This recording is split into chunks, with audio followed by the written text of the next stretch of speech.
ஓசன்னா பாடுவோம் இயேசுவின் தாசரே.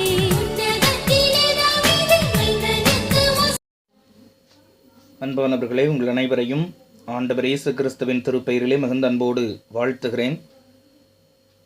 இந்த ஆண்டிலும் குருத்தோலை ஞாயிறை ஆசரிக்க ஆண்டவர் தருகின்ற நல்ல வாய்ப்புக்காக ஆண்டவருக்கு நன்றி சொல்லுவோம். பல்வேறு பதட்டமான காலங்களினாலே நம்முடைய ஆலயங்களுக்கு சென்று ஆசரிக்க முடியாத ஒரு சூழ்நிலை, பவனியாக சென்று ஆண்டுடைய திருப்பெயரை மகிமைப்படுத்த முடியாத ஒரு சூழ்நிலை இருந்தாலும், இந்த பவனியின் வழியாக ஆண்டவர் நமக்கு தருகின்ற அருள் வார்த்தைகளை பல்வேறு வடிவங்களிலே கேட்பதற்கு, சிந்திப்பதற்கு கர்த்தர் பாராட்டுகின்ற நல்ல வாய்ப்புக்காக ஆண்டவரை போற்றுவோம். கிறிஸ்து உயிர்த்தெழுந்த திருநாளுக்கு முன்வரும் ஞாயிற்றுக்கிழமையை நாம் குருத்தோலை ஞாயிறாக ஆசரிக்கின்றோம். இந்த நிகழ்வு மிக வரலாற்றிலே சிறப்பு மிகுந்த நிகழ்வாக 4 நற்செய்தி நூல்களிலும் கூறப்படுகின்றது. சகரியா 9ஆம் அதிகாரம் 9ஆம் வசனத்தினுடைய நிறைவேறுதலாக இந்த எருசலேம் நோக்கி சென்ற கிறிஸ்து இயேசுவின் பவனி மிக முக்கியத்துவம் வாய்ந்ததாக கூறப்படுகின்றது. இந்த நாளினுடைய சிந்தனைக்காக மத்தேயு நற்செய்தி நூல் 21ஆம் அதிகாரம் 1ஆம் வசனம் முதல் 11ஆம் வசனங்கள் வரை தியானிக்க நாம் அழைக்கப்பட்டுள்ளோம்.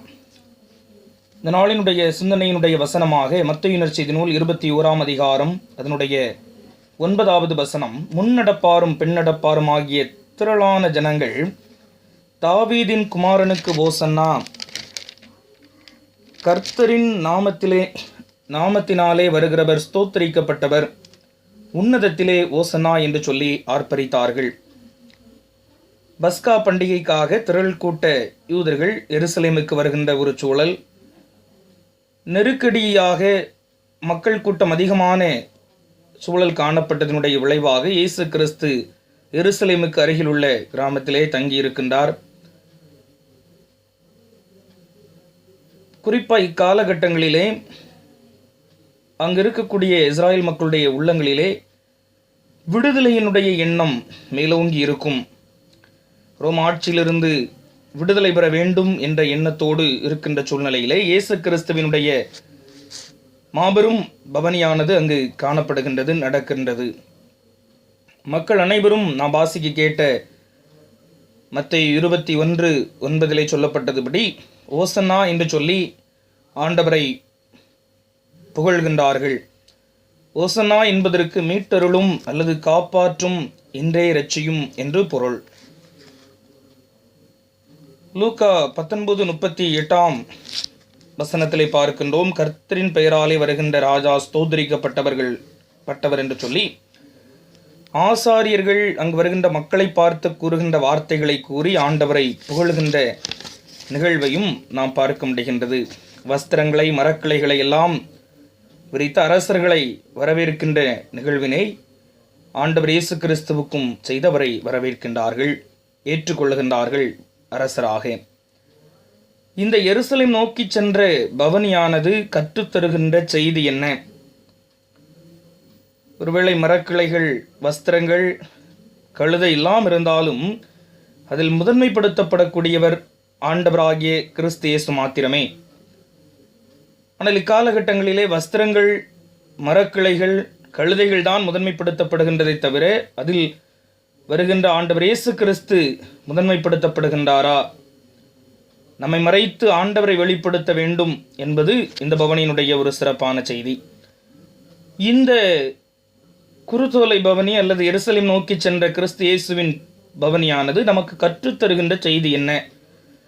முதலாவதாக பார்க்கின்ற போது லூக்கா 19ஆம் அதிகாரம் 35ஆம் வசனம், அமைதியின் பவனி என்பதை இந்த வசனம் நமக்கு கற்றுத்தருகின்றது. கழுதையை இயேசுவினிடத்திலே கொண்டு வந்து வஸ்திரங்களை அதன் மேல் போட்டு இயேசுவை அதன் மேல் ஏற்றினார்கள். அரசர்கள் யுத்தத்திற்கு செல்லுகின்ற போது குதிரையையும், அமைதலான சமாதானமான காலகட்டங்களிலே, சூழ்நிலைகளிலே, வீதிகளிலே உலா வருகின்ற போது கழுதையின் மீதும் பவனியாக சென்றனர். எனவே கழுதை சமாதானத்தின் அல்லது அமைதியின் அடையாளமாக கருதப்பட்ட ஒரு சூழல். ஏசாயா இறைவாக்கினர் தீர்க்கதரிசி மிக அழகாக குறிப்பிடுகின்றார். 9ஆம் அதிகாரம் 6வது வசனத்திலே சமாதான பிரபு என்று சொல்லி அமைதியின் அரசராக கிறிஸ்து தன்னை இவ்விடத்திலே வெளிப்படுத்துவதை நாம் பார்க்க முடிகின்றது. மேலும் சகரியா 9:9 கூறப்பட்ட அந்த அரசருக்குரிய செயல்பாடுகள் இவரிடத்தில் காணப்படுகின்றது. அந்த இறைவாக்கினுடைய நிறைவேறுதலையும் நாம் இந்த பகுதியிலே காண முடிகின்றது. அமைதியின் பவனி, ஆண்டவர் தன்னை அமைதியின் அரசராக வெளிப்படுத்துகின்றார். ஏசாயா தீர்க்கதரிசியின் புஸ்தகம் 53ஆம் அதிகாரம் 5ஆம் வசனத்திலே பார்க்கின்றோம், நமக்கு சமாதானத்தை உண்டு பண்ணுகின்ற ஆக்கினை அவர் மீது வந்தது. ஆக்கினை அடைகின்றார் நமக்கு சமாதானத்தை தரும்படி. பாடுகள், பதட்டமான சூழ்நிலைகள், கண்ணீரின் பள்ளத்தாக்கில் இருக்கின்ற நிலைகள் எல்லாம் இருக்கின்ற போது ஆண்டவரே நமக்கு சமாதானத்தை தருகின்றார், அமைதலை தருகின்றார். மனிதர்களினால் தர முடியாத சமாதானம், உலகத்து மனிதர்களினாலே, உலகத்து பொருட்களினாலே தர முடியாத அமைதலை அமைதியின் அரசராக வெளிப்பட்ட, அமைதியின் அரசராக பவனி வந்த ஆண்டவர் இயேசு கிறிஸ்து நமக்கு தருகின்றார். அமைதியின் பவனி. இரண்டாவதாக நாம் பார்க்கின்ற போது மத்தேயு 21ஆம் அதிகாரம் 8-9 வசனங்கள், அனைவரையும் உள்ளடக்கிய பவனி. திரளான ஜனங்கள், பெரியோர், குழந்தைகள், ஆண்டவர் இயேசுவை அறிந்த மக்கள், அறியாத மக்கள், ஆண்கள், பெண்கள் என சொல்லி அனைவரையுமே உள்ளடக்கிய ஒரு பவனியாக இருந்தது. இவ்வளவு காலகட்ட சூழல்களை திருப்பி பார்க்கின்ற போது பெண்கள், குழந்தைகளை ஏற்க மறுத்த ஒரு சமூகமாக, சமயங்களாக காணப்பட்ட சூழல். இப்படிப்பட்ட சூழ்நிலைகளிலே ஆண்டவரை பின்பற்றுகின்ற மக்கள், ஆண்டவரை பின்பற்றி வந்த மக்கள் என்று சொல்லி அனைவரையுமே கிறிஸ்து இயேசு உள்ளடக்கினார். வேதாகமத்தின் அடிப்படையிலே இதற்கு நல்ல எடுத்துக்காட்டுகளை பார்க்கின்ற போது, ஆண்டவர் இயேசுவினுடைய உயிர்ப்பை குறித்து சொல்லுகின்ற போது மகதலேனா மரியாள் அங்கு அறிவிக்கின்ற போது, வீண் பேச்சாக தோன்றியது, பெண்களினுடைய சாட்சிக்கு மதிப்பும் இல்லை, அதை ஏற்றுக்கொள்வதற்கு மனமும் இல்லை. குழந்தைகள் ஆண்டவர் இயேசு கிறிஸ்துவிடத்தில் வருவதற்கு பல்வேறு விதமான தடைகள் இருந்ததினுடைய விளைவாகவே இங்கு சொல்லுகிறார், சிறு பிள்ளைகள் என்னிடம் வர தடை பண்ணாதிருங்கள். ஏற்றுக்கொண்டு வாழ்வளிக்கின்ற ஆண்டவரை அங்கு நாம் தெளிவாய் பார்க்க முடிகின்றது. அனைவரையும் உள்ளடக்கிய பவனி.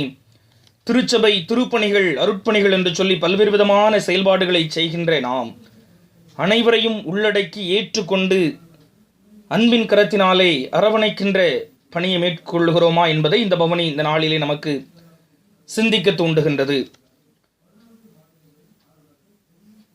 மாற்றுத்திறனாளிகள், உடல்நலம் குறைந்தோர் போன்றவர்கள் ஆண்டுடைய சாபத்திற்கு உட்பட்டவர்கள் என்று கருதி அவர்களை ஏற்க மறுத்த ஒரு சமூகமாக, சமயமாக காணப்பட்ட சூழலிலே ஆண்டவர் இயேசு கிறிஸ்துவின் எருசலேம் நோக்கி சென்ற மாபெரும் பவனி அனைவரையும் உள்ளடக்கிய ஒரு பவனியாக காணப்படுகின்றது. அன்புக்குரிய மக்களே, நாம் அனைவரையும் ஏற்றுக்கொள்ள, அவர்களையும் பயன்படுத்த ஆயத்தத்தோடு இருக்கிறோமா? மூன்றாவதாக மத்தேயு 21ஆம் அதிகாரம் 12ஆம் வசனம் முதல் 16ஆம் வசனங்கள் வரை நாம் பார்க்கின்ற போது, குறிப்பதிலும் 14வது வசனம், அங்கீகரிக்கும் அல்லது அருள்வாழ்வு வழங்கும் பவனி.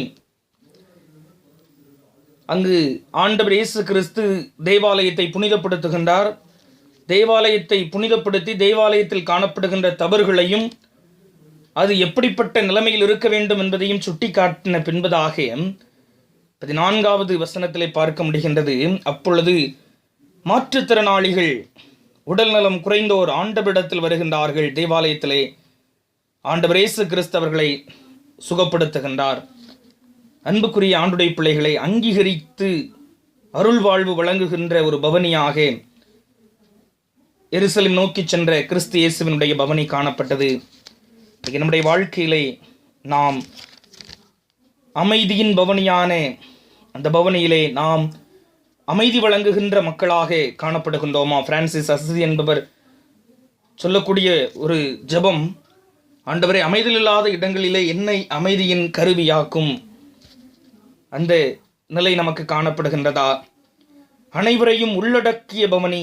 இன்னைக்கு நாம் அனைவரையும் ஏற்றுக்கொள்ளுகின்ற சிந்தனையோடு காணப்படுகின்றோமா? மூன்றாவதாக, அங்கீகரித்து அருள் வாழ்வு வழங்குகின்ற பவனி.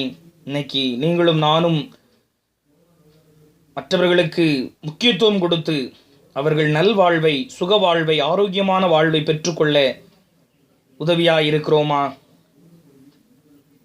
என்பதை சிந்தித்து பார்ப்போம். ஆண்டவர் இயேசு கிறிஸ்துவின் பவனி கற்றுத்தருகின்ற காரியங்களை உள்வாங்கி அதை செயல் வடிவாக்கம் செய்ய நம்மை அர்ப்பணம் செய்வோம். அர்த்தமுள்ள ஒரு குருத்தோலை ஞாயிறு ஆசரிப்பாக அமையும். ஆண்டுடைய ஆசீரும் அருளும் ஆரோக்கியமான வாழ்வும் நம்மிலே, நம்முடைய குடும்பங்களிலே, சமுதாயத்திலே நிறைவாய் காணப்படும். வியாதியை விலக்குவேன், அப்பத்தையும் தண்ணீரையும் ஆசீர்வதிப்பேன் என்று சொன்ன ஆண்டவர் அப்படிப்பட்ட அருள் நிறைந்த